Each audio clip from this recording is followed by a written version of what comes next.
यह कहानी नीलम और विकास की है। नीलम अपनी शादी के 1.5 महीने बाद ही विधवा हो जाती है और उसके जीवन में अचानक ही पतझड़ आ जाता है। नीलम को ऐसा लगता है जैसे वह संसार की सबसे बदनसीब औरत है। उसकी आंखों के आगे उसका अंधेरा भविष्य हमेशा घूमता रहता था। नीलम के घर में सिर्फ उसकी बूढ़ी माँ थी और नीलम के पति के गुजरने के बाद नीलम के पिता भी इस दुख में गुजर जाते हैं। एक बड़ा भाई था, लेकिन वह तो सबसे मुंह मोड़कर अपनी पत्नी को लेकर कहीं और रहने चला जाता है। इसलिए अब नीलम को लगता था कि ज़िंदगी कभी भी खुशी उसके दरवाजे पर दस्तक नहीं देगी। इधर विकास की बात करते हैं। विकास की शादी 2 साल तक तो अच्छी चल रही थी, लेकिन फिर उसकी पत्नी का किसी और के साथ चक्कर चलने लगा और वो उस दूसरे आदमी के साथ खुलेआम अय्याशी करने लगी। फिर कुछ ही दिनों में उसने विकास को तलाक देकर दूसरे आदमी से शादी कर ली। विकास अपनी पत्नी से बहुत प्यार करता था, लेकिन तलाक होने के बाद वह अपनी पत्नी के बिना बिल्कुल ही अकेला हो गया और अपनी सुनसान वीरान जिंदगी अकेले ही काटने लगा।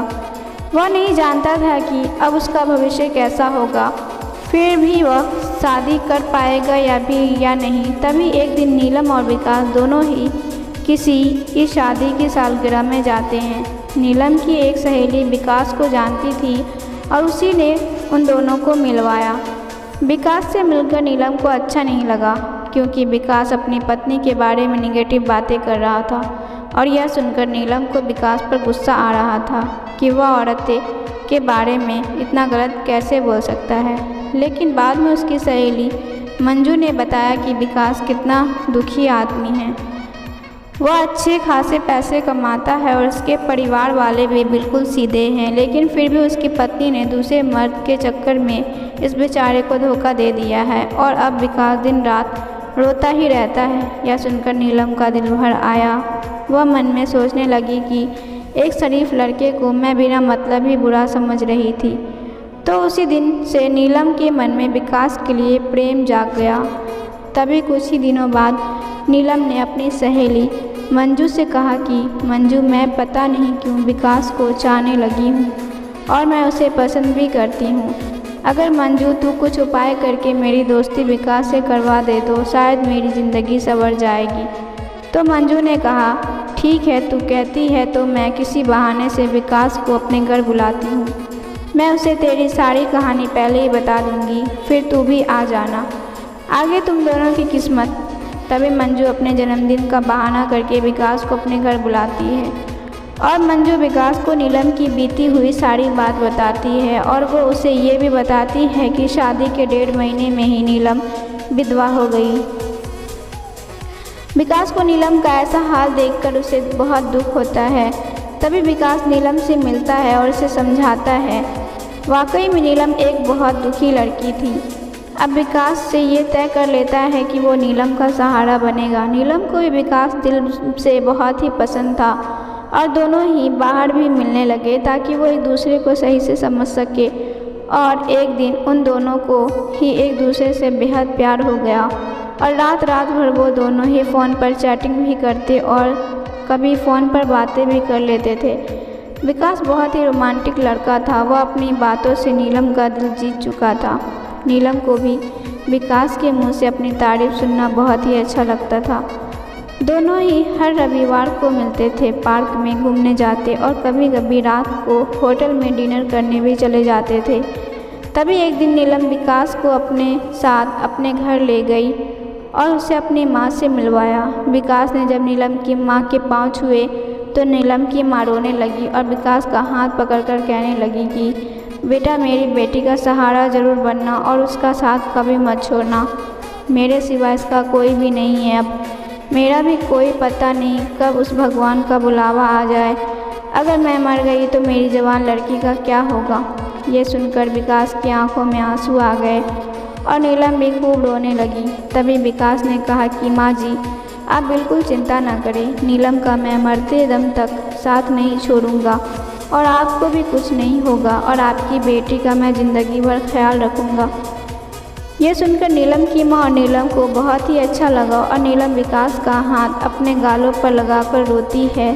तभी एक दिन दोनों ही पार्क में बैठे थे तो नीलम ने कहा कि विकास, तुम अपने घर वालों से मुझे कब मिलवाओगे। विकास ने बात टाल दी और उससे प्यार भरी बातें करने लगा और कहा, नीलम, मैं तुम्हारे बिल्कुल नज़दीक आना चाहता हूँ।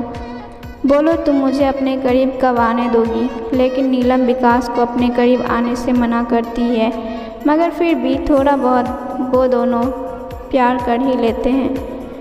तभी नीलम की सहेली मंजू ने नीलम के कान भरना शुरू कर दिए। उसने कहा कि नीलम, लड़कों पर इतना भरोसा जल्दी नहीं करते। तू तो सीधी सादी है।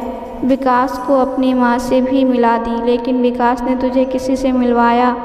कहीं ऐसा ना हो कि वो तुझे इस्तेमाल करके ना छोड़ दे।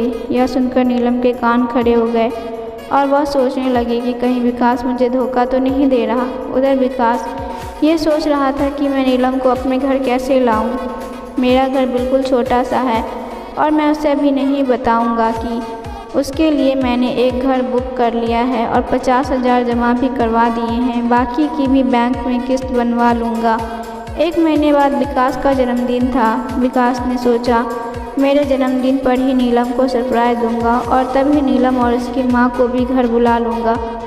उसी दिन नीलम से शादी की बात करके उसके साथ सगाई की रिंग भी पहना दूंगा, क्योंकि नीलम के परिवार में और कोई नहीं है, इसलिए सारा कार्यक्रम नीलम और उसकी माँ के सामने ही हो जाएगा। अगले दिन नीलम विकास को फ़ोन करती है और गुस्से में कहती है कि तुम मुझे अपने घर वालों से कब मिलवाओगे। विकास फिर से बात को टालते हुए बात को पलट देता है। अब नीलम का शक और भी बढ़ जाता है। तभी नीलम विकास से कहती है, तुम्हारे बैंक में कितने पैसे, मुझे अपना बैंक बैलेंस दिखाओ।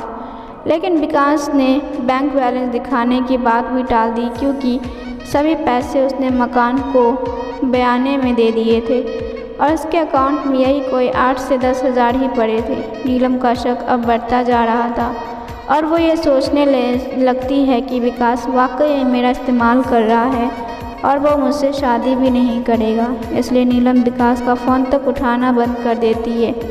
इधर विकास इंगेजमेंट की सारी तैयारी कर चुका था। बातों ही बातों में उसने नीलम को अंगूठी भी नाप ले लिया था और नीलम को इसका पता भी नहीं चला। विकास ने नीलम की तारीफ से खुद की अंगूठी बनवा ली थी ताकि नीलम की माँ का कोई भी खर्चा न हो। विकास ने किसी से थोड़ा कर्जा लेकर नीलम के लिए साड़ी और उसका सारा सामान खरीद लिया और उसकी माँ के लिए भी एक सुंदर साड़ी खरीद ली।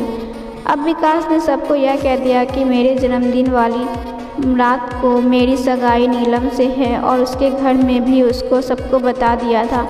सारी तैयारी हो चुकी थी। तभी एक दिन विकास ने नीलम को 3 बार कॉल किया, मगर नीलम ने उसका फ़ोन गुस्से में उठाया और कहा कि क्या बात है, जल्दी कहो। तो विकास ने कहा, कल शाम को 5 बजे तुम और तुम्हारी माँ को मैं लेने आ रहा हूँ। तो नीलम ने कहा कि मुझे कहीं नहीं जाना। तो विकास ने कहा कि नीलम, कल मेरा जन्मदिन है। विकास ये बताया, लेकिन फिर भी नीलम ने विकास को जन्मदिन की बधाई नहीं दी। तभी नीलम ने सोचा कि जन्मदिन में चली जाती हूँ, इससे विकास का पर्दा भी फाश हो जाएगा। अगली शाम नीलम और उसकी माँ तैयार हो जाती है और अनिल की गाड़ी में बैठकर उसके साथ चली जाती है। पूरे रास्ते नीलम ने विकास से कोई बात नहीं की। उसे तो विकास के रूप में एक धोखेबाज नज़र आ रहा था। तभी जैसे ही नीलम विकास के घर की दहलीज पर कदम रखती है, वैसे ही विकास की माँ आरती की थाली लेकर आती है और नीलम को टीका लगाकर उसकी आरती उतारती है।